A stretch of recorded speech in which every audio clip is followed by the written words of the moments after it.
विश्वं दर्पणदृश्यमाननगरी तुल्यं निजान्तर्गतम्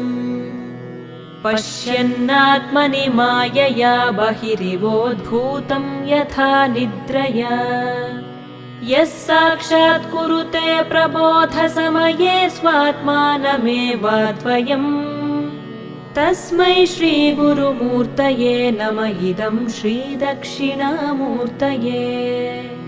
तस्मै श्रीगुरुमूर्तये नमः इदं श्रीदक्षिणामूर्तये बीजस्यान्तरिवाङ्कुरो जगदिदं प्राङ्निर्विकल्पं पुनः मायाकल्पितदेशकालकलना वैचित्र्यचित्रीकृतम्